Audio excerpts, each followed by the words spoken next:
Martial Peak, Kabanata 5013. Paligsahan ng pagtitiis. Ang mga makakalusot sa ika-6 na antas ng pangunawa sa alinmang Dao ay maaring ituring na master ng Dao. Kailangang malaman na si Yang Kai ay nasa ika-8 antas lang din sa Dao of Space, summiting the peak, at ang Dao of Space ay isang bagay na nilinang niya mula noong siya ay napakahina. Ito ay isang sorpresa na siya ay nakagawa ng isang pambihirang tagumpay sa kanyang spear Dao sa sandaling ito. Ngunit si Yang Kai ay walang oras upang magalak dahil ang mabangis na pag-atake ni Zhu Feng ay ganap na bumabalot sa kanya sa ngayon, at isang aura ng kamatayan ang bumabalot sa kanya mula sa itaas. Sa sandaling ito, walang kagalakan o kalungkutan sa mga mata ni Yang Kai. Walang hanggan na black ink strength na walang humpay na pinakawalan ang sarili habang bumulwak ang sariwang dugo. Dalawang figure ang dumaan sa isa't isa. Ang kamay na hinahawakan ni Yang Kai ang kanyang sibat ay nanginginig ng marahas at ang sakit sa kanyang dibdib ay halos hindi makayanan. Nang tumingin siya sa ibaba, nakita niya ang isang malaking sugat na naputol mula sa kanyang balikat hanggang sa kanyang baywang. Nabalot ang kanyang balat at halos kita na niya ang kanyang mga organo na namimilipit sa loob. Sa huli, nabigo siyang harangin o iwasan ang talon ng kamay ni Zhu Feng. Kahit na malakas ang pangangatawan niyang Dragon Kan, halos maputol pa rin ang kalahati sa suntok na iyon. Ngunit kahit na siya ay nasugatan, si Zhu Feng ay hindi rin ganap na hindi nasaktan. Sa palitan na iyon, ang Asher Dragon Spear ay nagbutas sa dibdib ni Zhu Feng, kaya talagang mahirap sabihin kung sino ang nangunguna. Hindi man lang nag-abala si Yang Kai sa kanyang mga sugat at mabilis na tumalikod, itinutok ang kanyang sibat sa malaking katawan ni Zhu Feng habang siya ay umungal. Mamatay. Sa kanyang pasulong, nawala ang kanyang figure sa liwanag ng kanyang sibat. Siya at ang Asher Dragon Spear ay agad na nagsanib sa isa, naging isang stream ng liwanag na umaagos sa direksyon ni Zhu Feng. Ang labanan ngayon ay matatapos lamang kapag ang isa sa kanila ay namatay. Ang dagandong ni Zhu Feng ay umalungaw sa mga ulap habang siya ay tumalikod upang salubungin si Yang Kai. Kahit na ginagamit lang niya ang kanyang mga kamao ng walang anumang artifact, ang bawat suntok ay napakalakas. Ang magkabilang panig ay agad na nasangkot sa isang gusot na santukan, at ang mga nakakakilabot na sugat ay lumitaw sa kanilang magkabilang katawan. Samantala, ang mayamang black ink strength ay patuloy na umaagos mula sa mga sugat ni Zhu Feng, na tumutusok sa katawan ni Yang Kai. Ang black ink strength na ito ay parang extension lang ng katawan ni Zhu Feng. Hindi lamang ito patuloy na bumabaon sa laman ni Yang Kai, ito ay naging matalim na pag-atake na sunod-sunod, na sumisira sa 5 viscera at 6 na organo ni Yang Kai mula sa loob. Ang mukha ni Yang Kai ay puno ng dugo at ang kanyang hitsura ay tunay na miserable. Ang kanyang aura ay patuloy na humihina. Ang aura ni Zhu Feng ay humihina. Gumamit siya ng makapangyarihang secret technique para pigain ang kapangyarihan sa Black Ink Nest para mapagaling niya ang kanyang sarili. Kahit na nakakuha siya ng kaunting lakas upang lumaban sa maikling panahon, imposible para sa kanya na mapanatili ang estado na ito ng matagal. Sa paglipas ng panahon, unti-unting lumalabas ang mga kakulangan ng secret technique na tumama sa kanya ng matinding backlash. Dagdag pa sa katotohanan na ang mga pag-atake ni Yang Kai ay nagdulot din ng malaking pinsala sa kanya, ang bilis kung saan ang backlash ay dumating ay bumilis lamang. Kung kaya niyang harapin si Yang Kai bago pa dumating ang backlash mula sa secret technique, natural, magiging maayos ang lahat. Gayunpaman, kung hindi, siya ay tapos na. Si Zhu Feng mismo ay hindi kailanman pinangarap na ang isang 7th grade human ay napakahirap pakitunguhan. Kahit na sa kanyang kasalukuyang estado, kahit anong 7th grade human ang harapin niya, tiwala siyang papatayin sila sa loob ng 10 paghinga, ngunit ang tao na ito ay hindi lamang hindi patay, ngunit lumalaban pa at nagdulot ng malubhang pinsala sa kanya. Ito ay isang malaking kahihiyan sa marangal na katayuan ni Zhu Feng bilang isang territory lord, at ang kanyang mga pag-atake ay lumakas lamang bilang isang resulta. Ang magkabilang panig ay humihina, ngunit kung ikukumpara, mas malala ang sitwasyon ni Yang Kai. Kung magpapatuloy ang mga bagay sa ganitong paraan, hindi magtatagal para patayin siya ni Zhu Feng. Malinaw na napagtanto din ito ni Zhu Feng dahil hindi niya ito binigyan ng anumang silid upang huminga, na nagpatuloy sa pakikipagpalitan ng pinsala kay Yang Kai.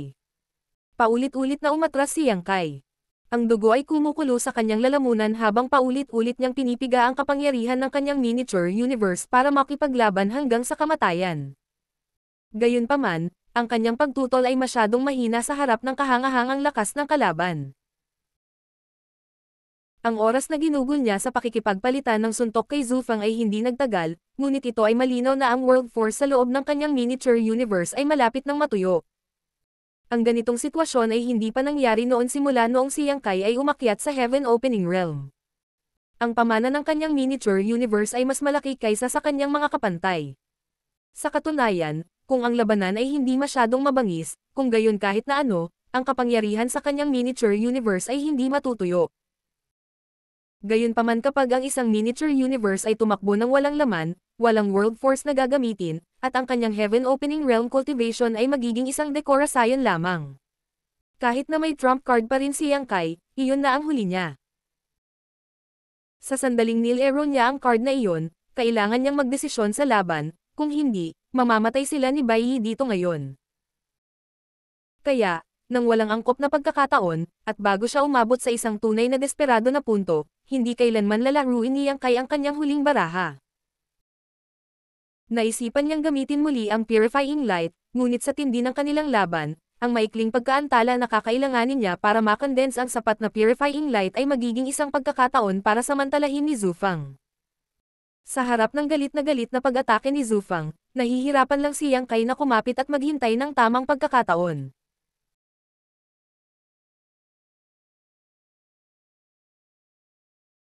Biglang-bigla, habang tinutusok niya ang Asher Dragon Spear, nahuli ito sa hawak ni Zufang, dahilan para mapangiti ang huli at umungol. Mamatay, langgam. Nakakuyom ang isa pa niyang kamao, binato niya ng suntok si Yang Kai. Ang malaking kamao ay mabilis na lumawak sa harap ng mga mata ni Yang Kai, na may dalang kapangyarihan na sumisira sa langit, nakakawasak ng lupa. Nagmamadaling binigay ni Yang Kai ang kanyang sibat at pinag-cross ang kanyang mga braso sa kanyang harapan upang protektahan ang kanyang katawan. Gayunpaman, isang gintong liwanag ang biglang lumabas sa gilid sa sandaling iyon, na lumitaw sa pagitan ni Yang Kai at Zufang. Nang mahina, ang maliit na figure ni Bai Yi ay nahayag mula sa loob ng gintong liwanag. Malinaw na ito ang movement technique ni Bai Yi. Nang hinahabol siya ni Yang Kai, napagtanto niyang maaari siyang magpalat ng lugar gamit ang gintong liwanag na kanyang kinunan, katulad ng kanyang instantaneous movement. Ang ganitong pamamaraan ay hindi eksaktong kapareho ng instantaneous movement, ngunit ito ay napakalalim pa rin. Sa pamamagitan ng pag-asa sa kamanghamanghang movement technique na iyon ay paulit-ulit niyang nakatakas mula sa pagkakahawak ni Yang Kai. Dati, nang si Bai Yi ay nasugatan sa pag-atake ni Zufang, nakahiga siya ng ilang dosenang kilometro ang layo, at kung siya ay buhay o patay ay hindi alam. Si Yang Kai ay nakatuon sa pakikipaglaban kay Zufang kaya hindi na siya nagkaroon ng oras upang suriin ang kanyang kalagayan. Gayunpaman, hindi niya akalain na gagamitin niya rito ang kanyang espesyal na movement technique para pumagitna sa kanilang dalawa. Nanliit ang mga balintataw ni Yang Kai habang siya ay tumawag ng may alarma. Hindi. Alam niya kung gaano kalakas ang mga atake ni Zufang.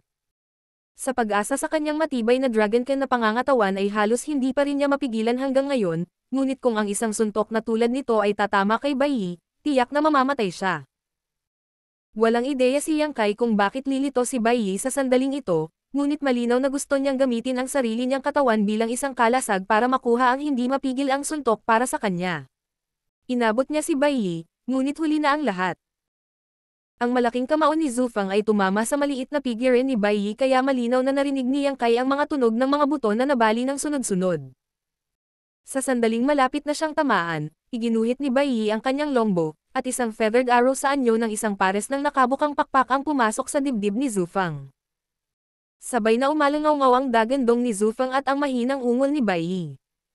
Sa kanilang sagupaan, napaatras si Zufang habang si Bai Yi ay bumagsak sa mga bisig ni Yang Kai, na nagpabagsak sa kanilang dalawa sa himpapawid. Bago pa man mapunta ang dalawa, narinig nilang umungol muli si Zufang.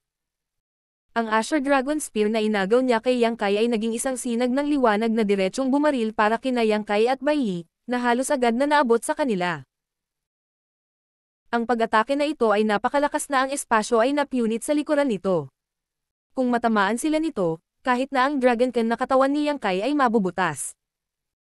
Gayunpaman, sa sandaling ito, maging si Yang Kai o Bai Yi, pareho silang halos wala sa lakas, na nagiging dahilan upang sila ay hindi makalaban. Nang makita na silang dalawa ay malapit ng tuhog na parang bote ng lang, isang dagandong ng dragon ang tumunog at isang kumikinang na ulo ng dragon ang lumitaw na nakasisilaw sa likod ni Yang Kai. Sa isang iglap, ang Golden Dragon Head ay bumaon sa katawan ni Yang Kai at nawala sa paningin. Kasunod nito, nagkaroon ng kaluskos habang ang isang 20,000 metrong behemoth ay lumitaw nang wala saan man sa loob ng Sealed World. Pinuno ng dragon pressure ang hangin. Ang Great Dragon ay pumulupot, binalot si Bai Yi sa katawan nito. Ang Azure Dragon Spear ay direktang bumulusok sa tiyan ng dragon at tuluyang nawala.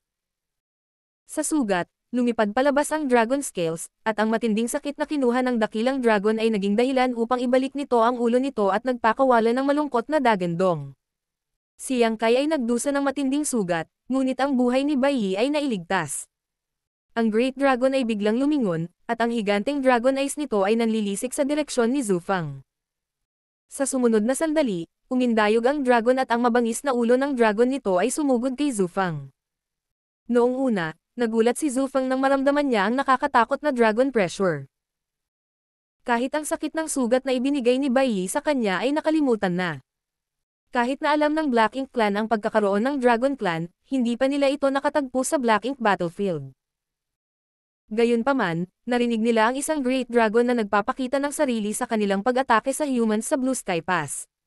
Gayunpaman, wala si Zhu Fang sa labanang iyon, kaya hindi niya ito nakita sa kanyang sarili.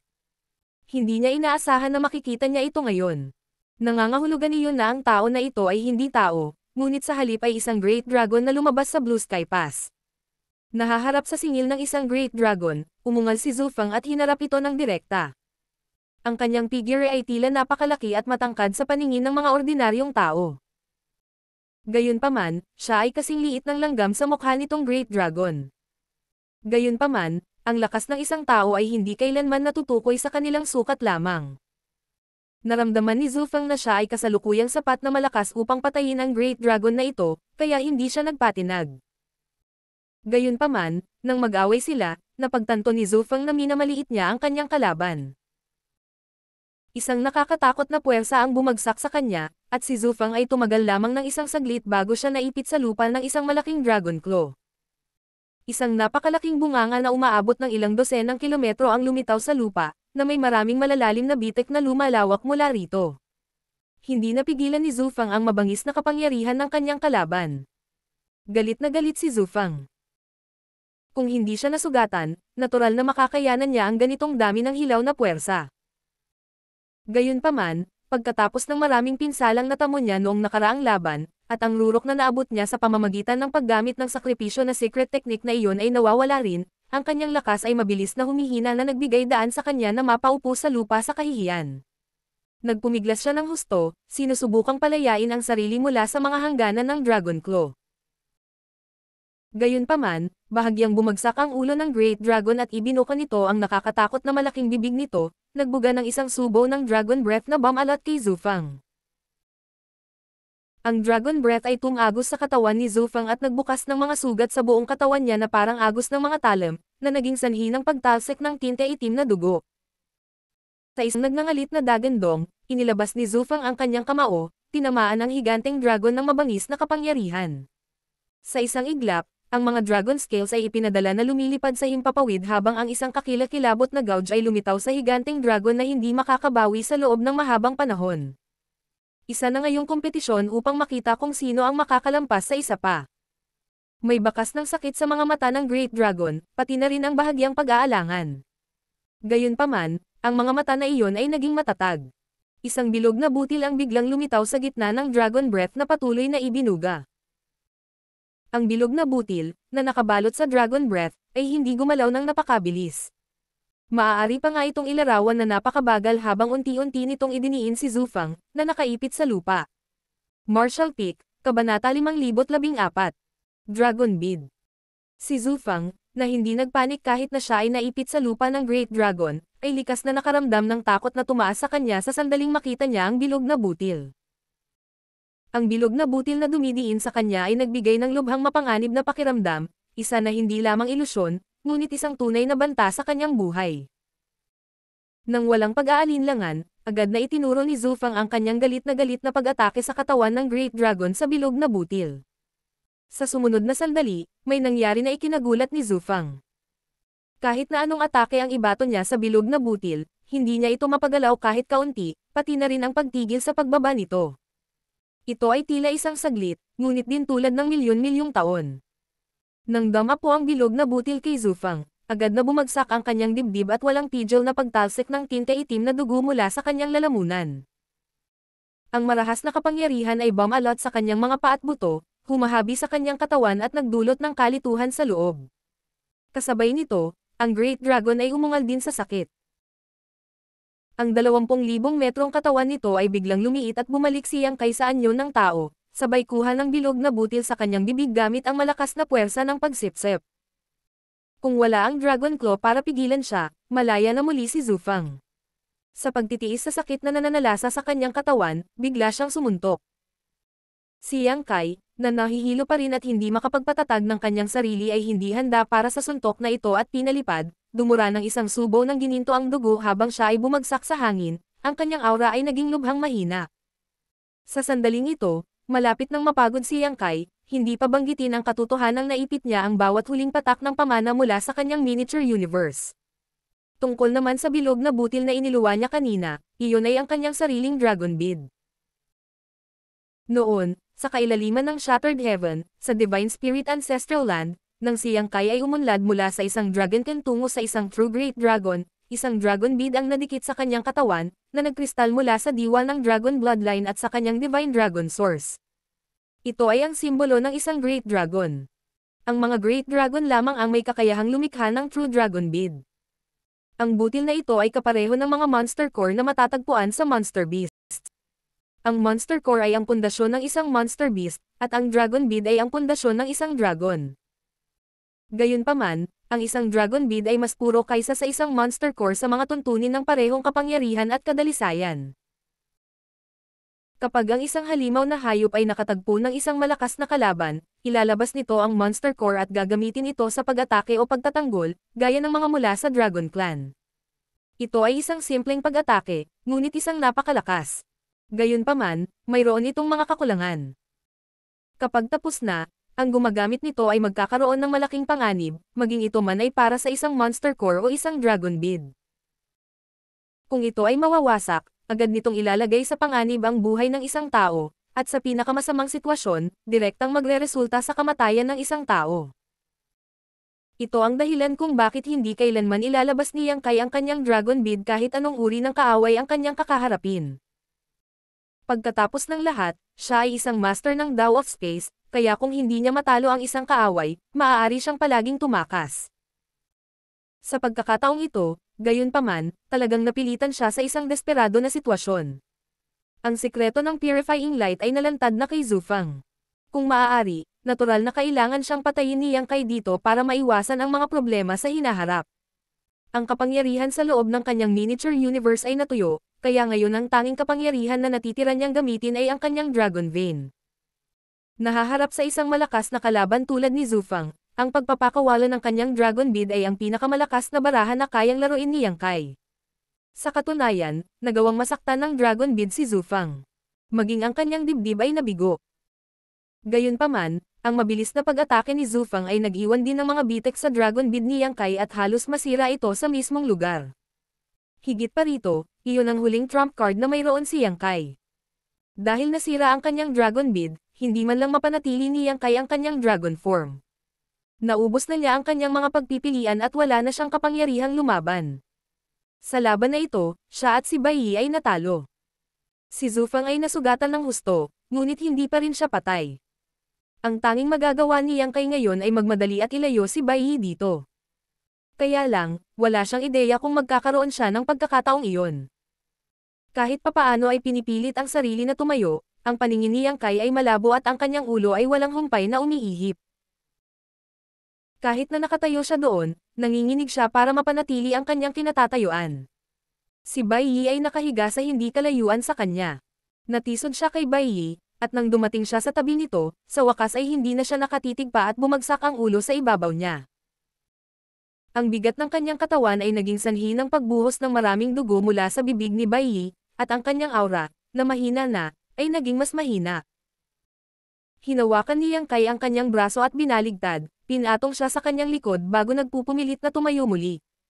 Bawat hakbang niya ay nag-iiwan ng dagwang bakas sa lupa. Sumunod sa direksyon sa kanyang mga alaala, lumabas siya. Gayunpaman, bago pa man siya makalakad ng ilang hakbang, ang malamig na boses ni Zhu Feng ay nagmula sa likuran. Sa tingin mo saan ka pupunta?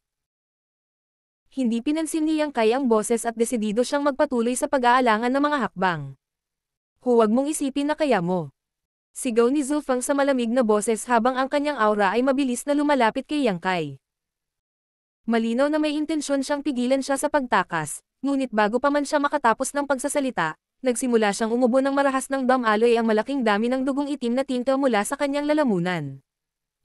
Sa paglabas ng dugo, ang kanyang aura ay mabilis na lumambot at naging hindi kapani-paniwalang mahina, halos mawala sa isang kisap mata. Lalong tumindi ang mga ubo habang patuloy na bumubuhos ang malalaking subo ng dugo. Tumigil si Yang Kai sa kanyang kinatatayuan at tumalikod upang tumingin. Mula sa kanyang malabong paningin, mahina niyang nakikita ang kahabag-habag na anyo ni Zhu Feng. Sa sandaling ito, nakaluhod si Zhu Feng hindi kalayuan sa kanila, natatakpan ng itim na tinte ng mukha ang kanyang mukha, halos magpulang na parang ilog sa kanyang nagawa. May mga dagwang palasupang na bumubulusok mula sa mga sugat sa buong katawan niya. Malinaw na hindi na niya kayang sugpuin ang kanyang mga sugat.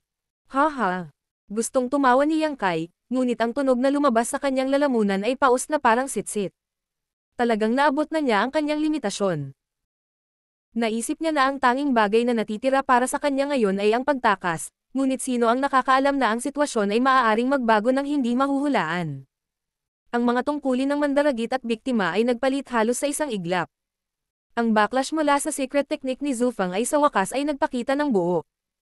Ito ang sandaling hinihintay ni Yang Kai mula nang simulan niya ang pakikipaglaban kay Zhu Feng.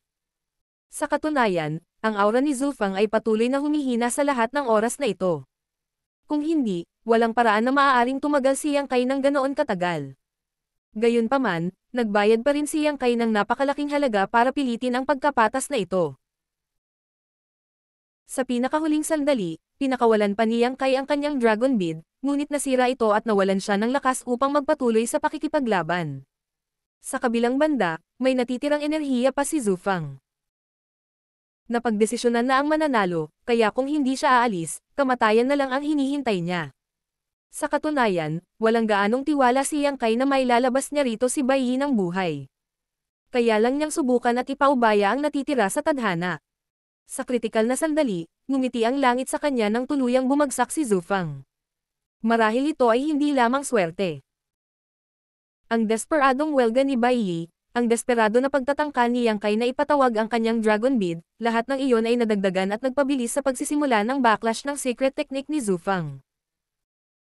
Napakalakas ng secret technique ni Zhu Feng, ngunit ngayon ay tila nakakatakot din ang backlash na kailangan niyang tiisin. Sa sandaling ito, sa tatlong buhay na nilalang sa sealed world na ito, ang aura ni Bai Yi ang pinakamahina. Matapos kunin ang suntok ni Zhu Feng para kay Yang Kai, siya ay nakomatose na ngayon. Ang aura ni Zhu Feng ay halos wala na rin, ngunit mas malakas pa rin ito ng kaunti kaysa kay Bai Yi. Maliwanag, hindi niya kinaya ang backlash ng secret technique sa kanyang kasalukuyang estado. Sa huli, ang nanginginig na si Yang Kai sa kanyang lakas sa bingit ng ganap na pagkaubos ang may pinakamalakas na aura. Ang buhay ay talagang napuno ng mga twists at turns. Nakayuko at dahan-daang inihiga si Bai Yi sa lupa, hakbang-hakbang na nilapitan ni Yang Kai si Zhu Feng, nanginginig pa rin at umiindayog habang siya ay gumagalaw, halos parang isang bug zone ng hangin ang maaaring magpadala sa kanya ng pagkalat. Sa kalagitnaan, ipinatawag niya ang Asher Dragon Spear sa kanyang kamay. Habang kinakaladkad ang sibat sa lupa, isang malakas na tunog ng pag-scrape ang maririnig. Si Zhu Feng ay umuubo pa rin ng dugo, at tila isusuka niya ang bawat huling patak mula sa kanyang katawan. Nang marinig niya ang ingay at tumangala siya, bumalatay ang takot sa kanyang mga mata. Nahihirapan siyang tumayo at tumalikod, hakbang-hakbang na lumayo kay Yang Kai habang sinusubukang kumilos ng malakas sa pamamagitan ng pagsigaw. Huwag kang lalapit. Siyempre, walang paraan na makikinig si Yang Kai sa kanya. Nang makita niya si Zhu Feng sa ganitong estado, kahit papaano ay nabuhay ang kapangyarihan sa loob niya, na nagpapahintulot sa kanya na bumilis habang sumisigaw siya. Tumigil ka sa pagtakbo, duwag ka. Isang mabilis na tulak ng sibat at matatapos na ang lahat. Sa tingin mo makikinig ako sa'yo. Nagmura si Zhu Feng sa kanyang puso. Kung mahuli siya rito, tiyak na mamamatay siya. Gayunpaman, kahit na gusto niyang lumayo kay Yang Kai, ang kanyang sobrang mahinang kondisyon ay nag-iwan sa kanya ng paggalaw ng mas mabagal kaysa sa paggapang ng pagong. Isang marangal na territory lord na katulad niya, na nabawasan sa ganitong estado, si Zhu Feng ay desperado na umiyak ngunit hindi napigilan ang pagpatak ng anumang luha. Katulad nito, hindi alam ni Yang Kai kung tatawa o iiyak. Pagkatapos ng lahat ng nangyari ngayon, walang mag-aakalang sa ganitong paraan matatapos ang labanan. Isang territory lord at isang 7th grade human ay nakakulong na ngayon sa isang katawa-tawang paghabol na kahit na ang mga ordinaryong mortal ay mahahanap na mabagal at awkward. Ito ay simpleng kahihiyan. Gayunpaman, sa puntong ito, sino mang may anumang tagumpay sa paglilinang ay magagawang patayin silang dalawa. Dahil sa kanyang instinct na mabuhay, kinaladkad ni Zhu Feng ang kanyang mga paa sa hakbang-hakbang, na nag-iiwan ng mga dagwang bakas ng paa. Ganoon din ang ginagawa ni Yang Kai. Tunay na malakas ang backlash mula sa secret technique ni Zhu Feng, at pagkaraan ng ilang sandali, si Zhu Feng ay natisod at bumagsak sa lupa. Pababa sa mga kamay at tuhod, unti-unti na siyang gumagapang pasulong. Sa kanyang desperado na sandali, narinig ni Zhu Feng ang isang malakas na ingay mula sa kanyang likuran. Inikat niya ang kanyang ulo ng napakahirap, nakita niyang si Yang Kai, na paparating upang patayin siya, ay bumagsak din sa lupa, gumagapang na katulad niya. Bakit ako dumaan sa problemang ito? Sinabi ni Zhu Feng na may mabigat na boses. Bakit hindi muna tayo magpahinga at ayusin ito? Mahina ang boses ni Yang Kai, ngunit umungol pa rin siya. Sa iyong panaginip. Kapag malapit na ako, sasaksakin kita ng aking sibat hanggang mamatay. Sinabi ni Zhu Feng. Si Bai Yi ay nasa kanyang huling hininga.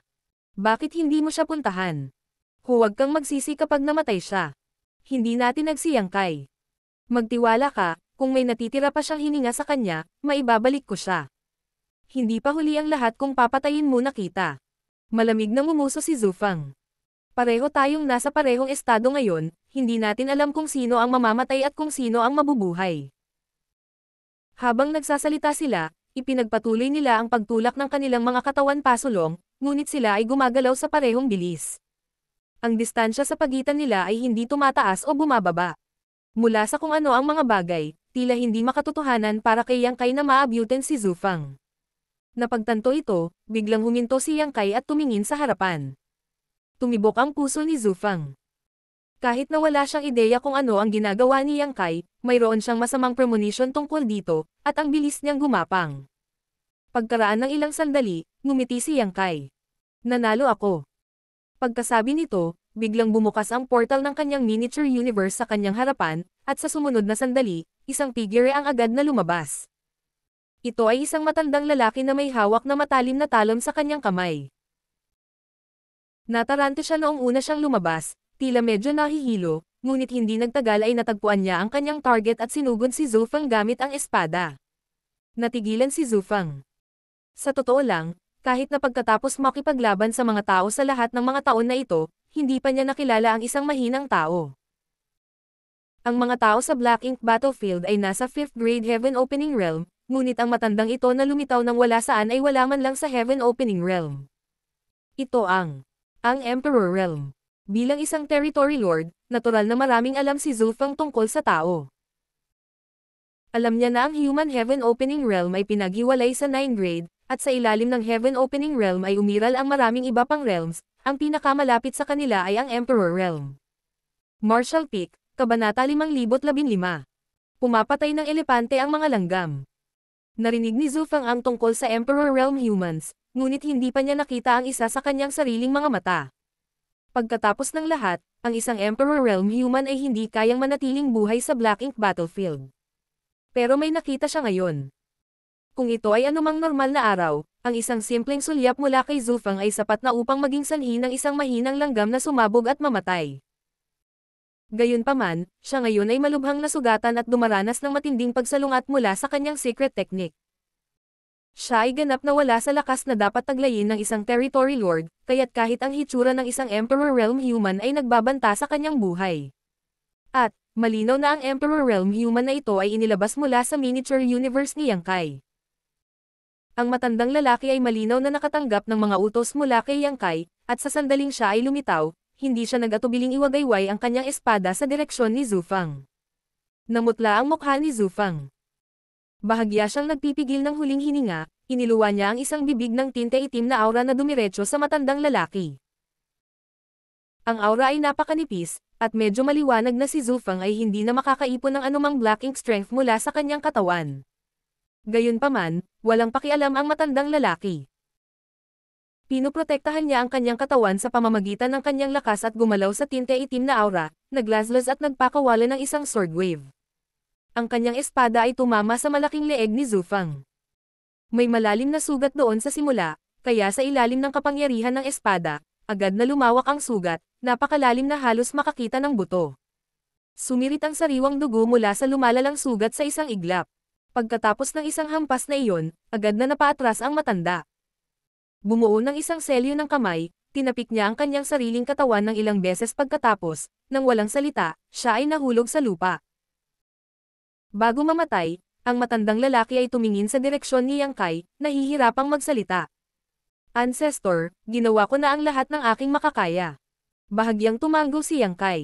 Si Zhu Fang, gayunpaman, ay hindi napigil ang tumawa ng malakas.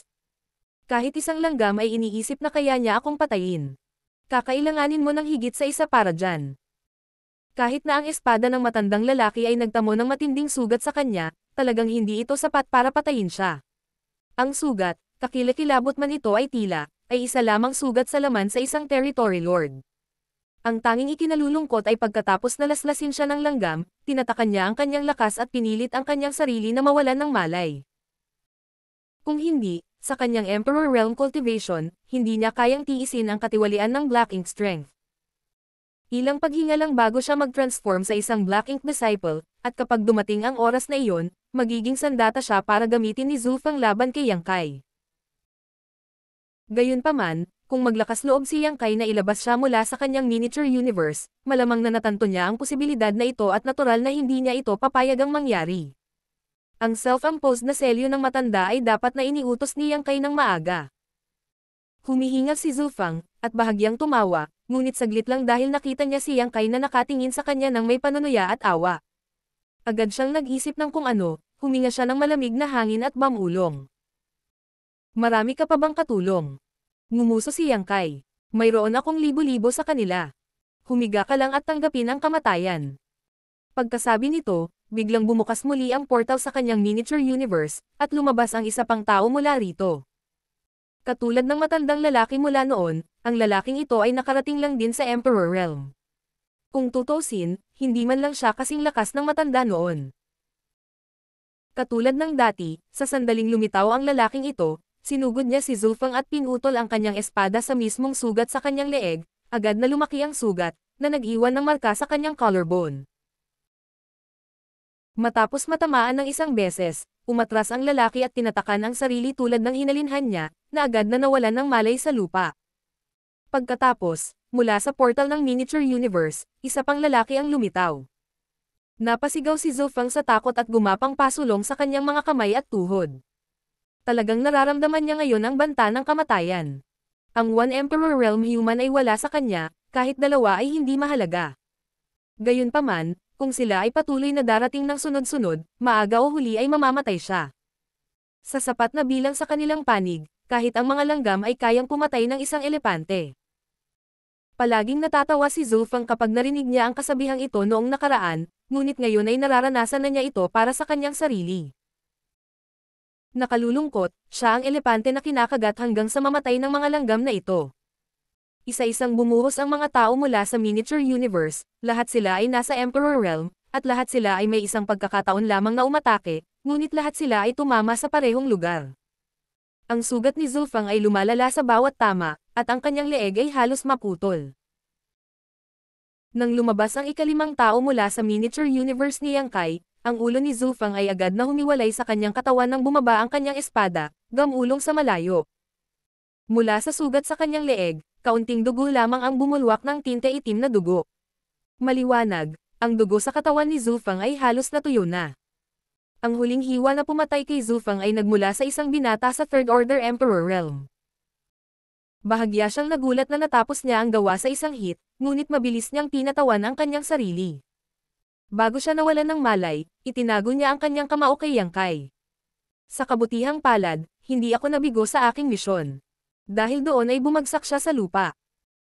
Si Zufeng ay pinugutan ng ulo at hindi na siya maaaring mamatay pa kaysa rito, ngunit ang kanyang mga mata ay kumikislap pa rin sa ayaw. Para sa isang territory lord na tulad niya, ang tanging karapat-dapat na kalaban sa mundo na ito ay ang 8th grade o 9th grade humans. Gayunpaman, ang pagkamatay ng isang tulad niya ay dumating sa ilalim ng pinagsamang lakas ng ilang Emperor Realm humans. Ang liwanag sa mga mata ni Zufeng ay unti-unting nawala at kalaunan, namatay siya nang nakadilat ang mga mata. Huminga ng malalim si Yang Kai. Gamulong sa kanyang likod, siya ay nakahiga na ang kanyang mga paa ay nakabukas sa lupa. Ang kanyang tagumpay ay dumating na may malaking kahirapan sa labanang ito. Hindi niya akalain ni Bai Yi na magkakaroon si Zufeng ng secret technique na magbibigay daan sa kanya na gumaling ng ganoon kabilis. Halos mahulog sila sa isang desperado na sitwasyon sa isang pagkakamali. Ngayon, si Bai Yi ay lubhang nasugatan at walang malay. Siya mismo ay nasugatan din ng husto, na may mga bitik na nabuo sa kanyang dragon bead, na isang hindi kapani-paniwalang halaga na babayaran para sa tagumpay na ito. Naligtas si Zufeng sa pamamagitan ng kanyang secret technique, ngunit ito rin ang naging pagkamatay niya. Sa kabutihang palad, ang backlash ng kanyang secret technique ay sumabog ng buong lakas sa kritikal na sandali. Kung hindi, naramdaman ni Yang Kai na maaaring hindi siya makatakas sa kanyang buhay. Sa pagtatapos ng labanan, siya ay naging isang tuyong lampara ng langis, ganap na pagod. Nalaman ni Yang Kai kung gaano kalakas ang territory lords mula sa laban na ito. Hindi sila kalaban na kayang harapin ng 7th grade Heaven Opening Realm Master ng mag-isa. Kung siya ay makakabangga sa isang territory lord sa kanyang pick na mag-isa, kung gayon si Yang Kai ay makakaasa lamang na makatakas sa kanyang buhay. Ngunit gaano man kahirap ang proseso, masaya pa rin ang kinalabasan. Sa wakas ay patay na si Zufeng. Sa Black Ink Battlefield, ang nagwagi ay ang hari, ang natalo ay ang kontrabida. Wala nang masabi pa. Pagkatapos uminom ng nakakagamot na spirit pill, tahimik na pinino ito ni Yang Kai, at pagkatapos ng isang buong tasa ng tsaa, sa wakas ay nahirapan siyang tumayo. Nahihilo pa siya at wala pa ring laman ang miniature universe niya. Kung titingnan ng isa ang kanyang miniature universe sa sandaling ito, makikita ng isa na ang mundo sa loob ay naging kulay abo at mapurol. Naturally, ito ay dahil naubos niya ang labis na lakas, at ang pagkonsumo na iyon ay maaari lamang na dahan-daang maibalik sa ibang pagkakataon. Gayunpaman, ngayon, ang pinakamahalagang bagay ay ligtas na maibalik ang lahat. Hakbang-hakbang, naglakad siya papunta sa walang malay na Emperor Realm Cultivator at dinala sila sa kanyang miniature universe. Ang mga Emperor Realm Cultivator na ito ay nagmula lahat sa 7-star sect sa loob ng kanyang miniature universe. Ang unang matandang lalaki na lumitaw ay si Sect Master Shang Gunji. Ang natitira ay ang mga elder ng 7-star sect, tulad ni Gun Chenxing. Maraming taon na ang nakalilipas, pumasok si Yang Kai sa 7-star sect kasama ang kanyang soul avatar at naging kanilang ancestor. Doon din niya tinanggap ang kanyang dalawang legacy disciples, sina Zhao Yebai at Zhao Ya. Nang maglaon, tinanggap pa niya ang pangatlong disipulo mula sa 7-star sect, si Shui. Matapos ipadala sina Zhao Yebai, Zhao Ya, at Shui pabalik sa Star Boundary, hindi na nagpakita si Yang Kai sa kanyang miniature universe. Sa pagkakataong ito, kung hindi pinilit ang kanyang kamay, hindi niya hahayaang ang mga cultivator na ito ng Emperor Realm na magkaroon ng ganoong panganib. Ang katiwalian ng Black Ink Strength ay napakahirap para sa isang Heaven Opening Realm Master na labanan, lalo na para sa isang tao sa Emperor Realm. Kaya, bago hiniram ni Yang Kai ang kanilang kapangyarihan para harapin si Zufeng, binigyan niya sila ng paulit-ulit na mga babala na minsan lang sila magkaroon ng pagkakataong mag-strike, pagkatapos nito ay dapat nilang selyuhan ang kanilang mga katawan at kamalayan. Kung hindi, ang mga kahihinatnan ay hindi mahuhulaan.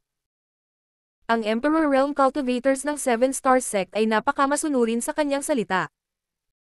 Kung tutusin, si Yang Kai ay masyadong malalim para sa kanila, at natural na hindi sila maglalakas loob na suwian ang salita ng kanilang ancestor.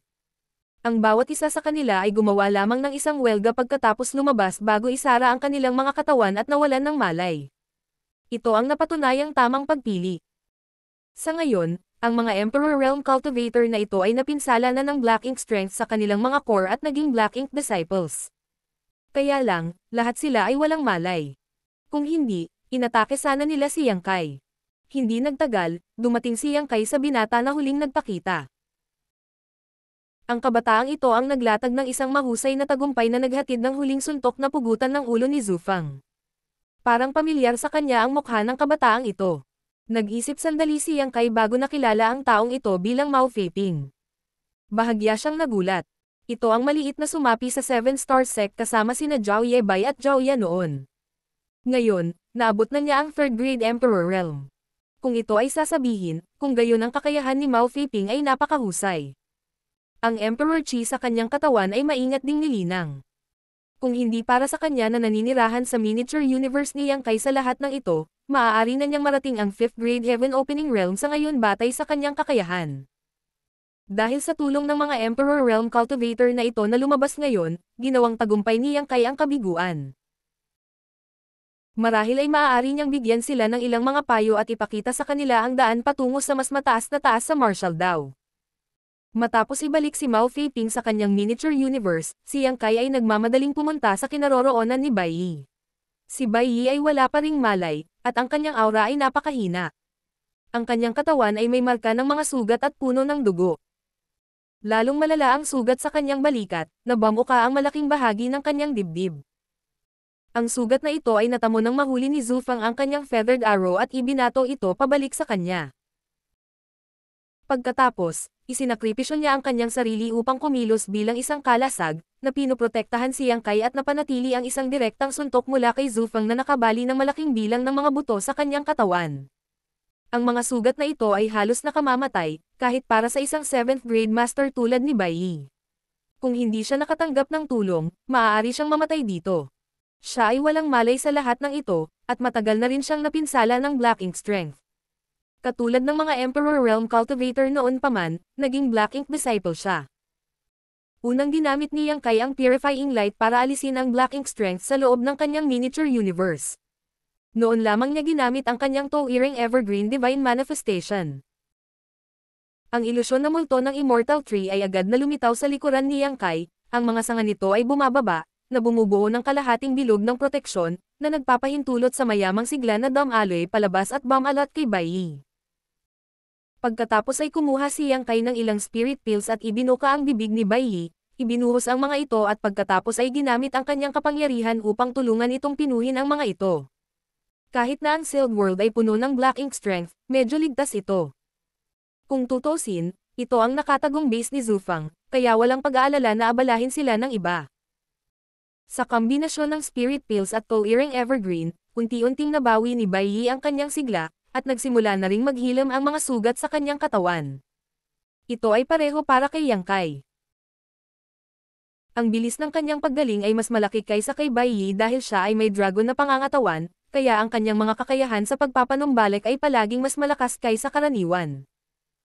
Ayunpaman, habang ang mga pisikal na sugat ay madaling gumaling, at ang world force ng kanyang miniature universe ay maaari ding mapunan, ang pinsala sa kanyang Dragon Bead ay tiyak na magbibigay sa kanya ng sakit ng ulo sa susunod na panahon. Martial Peak, Kabanata 5016. Heart Knot. Ang Dragon Bead ni Yang Kai ay nakatago sa ilalim ng kanyang tiyan, at nang tumingin siya sa loob ngayon, kitang-kita niya ang maliliit na bitek na tumatakip sa ibabaw nito at ang kinang nito ay napurol din. Ang pagpapakawala ng kanyang Dragon Bead ay nagtagumpay nga na magdulot ng malaking pinsala kay Zhu Fang, ngunit ang kontra-atake ni Zhu Fang ay humantong din sa kanyang Dragon Bead na napinsala. Ito rin ang dahilan kung bakit hindi mangangahas si Yang Kai na ilabas ang kanyang Dragon Bead. Sa sandaling ito ay inilabas, ang kapangyarihan nito ay talagang kahanga-hanga, ngunit ang mga panganib ay parehong napakalaki. Kapag nawasak ang Dragon Bead, ang kanyang buhay ay agad na malalagay sa panganib. Mabuti na lang at hindi nangyari ang pinakamasamang sitwasyon.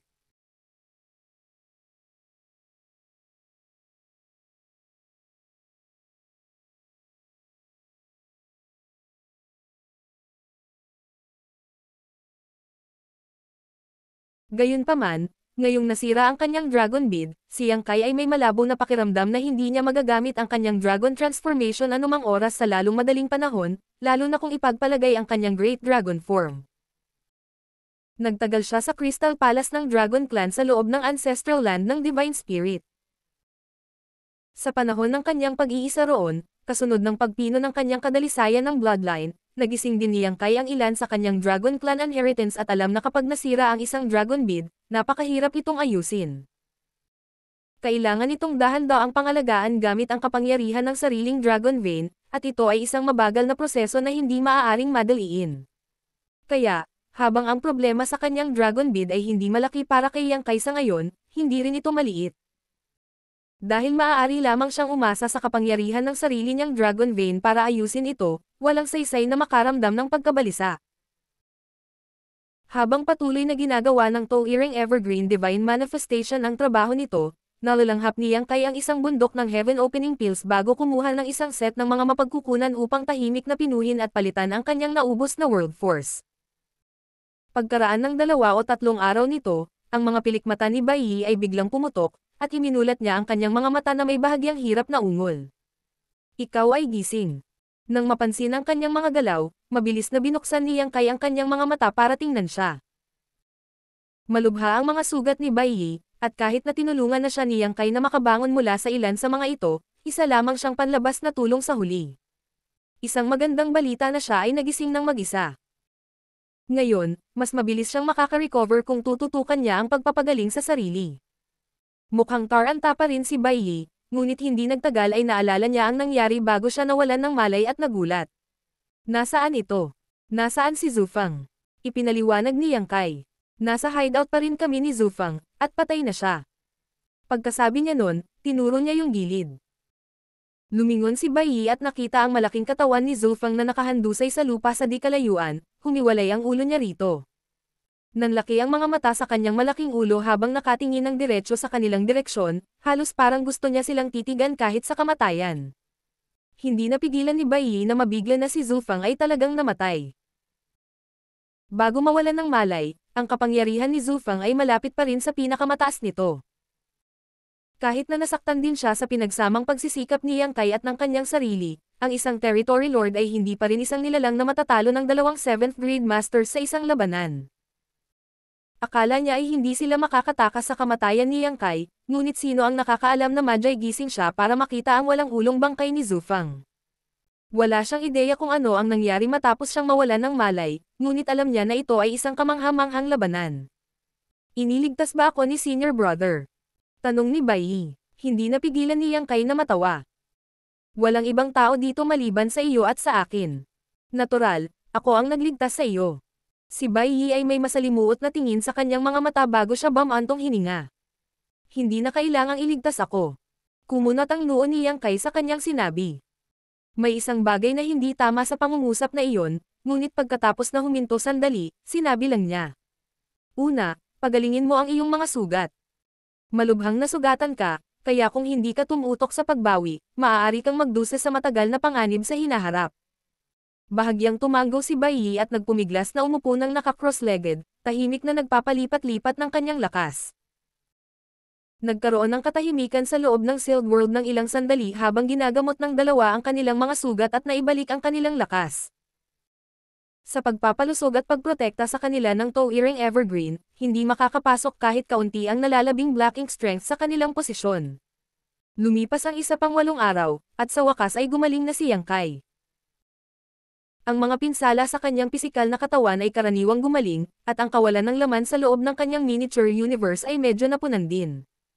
Hindi pa man siya nakabalik sa buong lakas, hindi naman siya nalalayo rito. Si Bai Yi ay medyo mabagal na gumaling kaysa sa kanya, ngunit pagkatapos na mapansin ang mga galaw ni Yang Kai, iminulat niya ang kanyang mga mata at dahan-daang bumangon, matikas na sumaludo sa kanya. Maraming salamat sa iyong nagal iligtas buhay na biyaya, Senior Brother. Tahimik na tumingin sa kanya si Yang Kai bago nagsalita. Kung gusto mo talagang magpasalamat sa akin, mabuhay ka at pumatay ng mas maraming Black Ink clansmen. Malakas ka, kaya malaking kawalan sa human race kung ikaw ay mahulog dito. Kinagat ni Bai Yi ang kanyang mga labi at tumango. Hindi ito napansin ni Yang Kai dati, ngunit napagtanto niya ang problema sa sinabi ni Bai Yi nang magising siya ngayon. Malinaw na may hiling ng kamatayan si Bai Yi. Marahil ay determinado siyang mamatay nang tumayo siya sa harap ni Yang Kai at hinarangan ang mabangis na suntok ni Zufang para sa kanya. Ginagamot ni Yang Kai ang maraming Black Ink Disciples kaya nakita na niya ang kondisyong ito noon. Ang mga kamay ng mga Black Ink Disciples na ito ay nabahiran ng dugo ng kanilang sariling mga tao. Para sa mga Black Ink Disciples, ang Black Ink Clan ang pinakamataas, at susundin nila ang anumang utos na ibinigay sa kanila ng walang pag-aalinlangan, kahit na nangangahulugan ito ng pagpatay sa sarili nilang mga tao. Matapos iligtas ni Yang Kai, ang mga pangyayaring ito ay naging isang trauma para sa kanila. Kailangang malaman na ang mga napatay nila ay dating mga kaalyado na kanilang nakalaban, kaya malamang na ang mga karanasang ito ay patuloy na magmumalto sa kanila sa mahabang panahon. Ito ay partikular na totoo para kay Bai Yi. Sa kanyang hindi kapani-paniwalang kakayahan sa pag-archery at sa kanyang makapangyarihang 7th grade Heaven Opening Realm Cultivation, maging si Yang Kai ay dumanas ng 3 malubhang pagkatalo sa kanyang mga kamay, kaya paanong ang mga ordinaryong cultivator ay umaasa na mabuhay kapag kaharap niya. Walang ideya si Yang Kai kung ilang tao ang namatay sa kamay ni Bai Yi, ngunit alam niya na ito ay higit pa sa 1 o 2. Iyon mismo ang dahilan kung bakit ninais ni Bai Yi na mamatay. Nahihiya siyang bumalik sa tabi ng mga tao na ang kanyang mga kamay ay tumutulo sa kanilang dugo at ang kanilang mga kaluluwa ay nananatili sa kanyang likuran. Ang kanyang walang kwentang sagot ay tila nagmumungkahi na hindi niya sineseryoso ang kanyang mga salita, kaya sumimangot si Yang Kai at pinagalitan. Hindi sapat ang isang Zufang para makabawi sa iyong mga kasalanan. Kung nagkasala ka, para sa lahat ng napatay mo, dapat kang kumuha ng 10 o 100 mula sa Black Ink Clan. Kung madali kang mamatay, kung gayon ang mga nahulog sa iyo ay talagang namatay na walang kabuluhan. Hindi niya pinaplano na maging ganito kapurol sa kanya, ngunit si Bai Yi ay malinaw na wala sa tamang estado ng pag-iisip sa sandaling ito, kaya wala siyang pagpipilian kundi gumamit ng ilang matatalas na salita. Biglang umagos ang dugo mula sa mukha ni Bai Yi, na naging kasing putla ng nyebe. Nanginig ang kanyang katawan at nagngangalit ang kanyang mga ngipin. Tama ang turo ni Senior Brother. Siguradong hindi ko pababayaan si Senior Brother. Umiling si Yang Kai. Hindi ito tungkol sa kung binaygo mo ako o hindi. Ito ay tungkol sa iyong sariling konsensya na kailangan mong linisin. Matapos pag-isipan ang kanyang mga salita, muling tumanggo si Bai Yi. Habang pinatatag ni Bai Yi ang sarili, sinundan ni Yang Kai. Iyon lang ang masasabi ko. Pag-isipan mo ito sa iyong sarili. Hindi ako magaling mag-console ng mga tao kaya siguro medyo marahas akong nagsalita, pero sana huwag mong isapuso. Nakakainis kung magtagal pa tayo dito, kaya umalis muna tayo dito. Walang pagtutol si Bai Yi. Habang tinutulungang gumaling si Bai Yi, ginamit ni Yang Kai ang kanyang divine sense para tingnan ang sealed world na ito. Hindi ito isang malaking lugar, kaya natural na masusuri niya ang kabuuan nito nang walang gaanong problema. Sa kasamaang palad, wala siyang nakitang mahalagang bagay. Ang Black Ink Nest ay isang mahusay na espesimen na pag-aralan.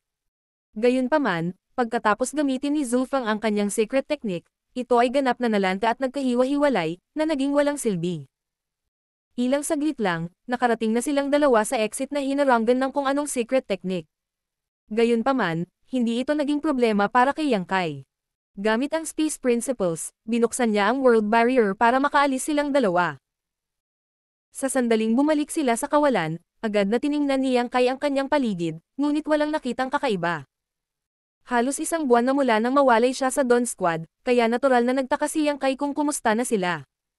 Noon, tumakbo si Yang Kai para hinabol si Bai Yi. Bilang resulta, napunta siya sa isang magulong biyahe na nagpaantala sa kanya hanggang ngayon. Gayunpaman, hindi na kailangang mag-alala si Yang Kai tungkol sa Dawn Squad. Kahit wala siya, mayroon pa ring 4 na 7th grade masters na mamamahala. At, ang Dawning Light ay isang mas malakas na warship kaysa sa karaniwan. Hanggat hindi sila nakabangga sa isang territory lord, sila ay karaniwang magiging maayos. Gayunpaman, sa huling pagkakataon na sinubukan ni Yang Kai na gamitin ang Universe Transference Law, nakakagulat na hindi siya makakonekta sa Universe Array sa Dawning Light, na naging dahilan upang siya ay medyo naguguluhan. Wala siyang ideya sa nangyari. Muli, ginamit ni Yang Kai ang Universe Transference Law sa tahimik na kawalan. Sa pagkakataong ito, ang Universe Transference Law ay nakapag-resonate sa Universe Array sa Dawning Light. Sa madaling salita, hanggat payag siya, makakabalik siya sa sandaling iyon. Gayunpaman, kahit na makakabalik siya, hindi na makakabalik si Bai Yi. Kaya, Pagkatapos makumpirma na maaari siyang kumonekta sa Dawning Light, ibinasura ni Yang Kai ang pamamaraan at bumaling sa kanya. Tara na. Pagkatapos sabihin iyon, pinangunahan niya ang daan habang si Bai Yi ay sumunod sa medyo nanlulumong paraan. Kahit na wala sa kanila ang nasa peak na kondisyon, hindi sila mga buhay kung saan maaaring makipagkumpetensya ang ordinaryong 7th grade Heaven Opening Realm Masters sa simula, kaya hindi man lang sila nag-abala na subukang itago ang kanilang mga sarili. Napatay pa nila ang isang territory lord, kaya sabik silang makatagpo ang ilang Black Ink clansmen sa daan upang masiyahan ang kanilang mga gana. Sa kasamaang palad, sila ay nagkaroon ng isang walang pangyayaring paglalakbay pabalik. Para bang ang Black Ink clansmen sa rehiyong ito ay walang awa na pinatay. Wala man lang nakita kahit isang tao. Natagpuan ito ni Yang Kai na kakaiba, dahil kapag tinutugis niya si Bai Yi, paminsan-minsan ay nakakabangga pa rin siya sa human o Black Ink clan squads. Ito ay hindi isang ligtas o mapayapang lugar at ang mga sundalo mula sa magkabilang panig ay nakikipaglaban sa buong lugar ilang araw lamang ang nakalipas.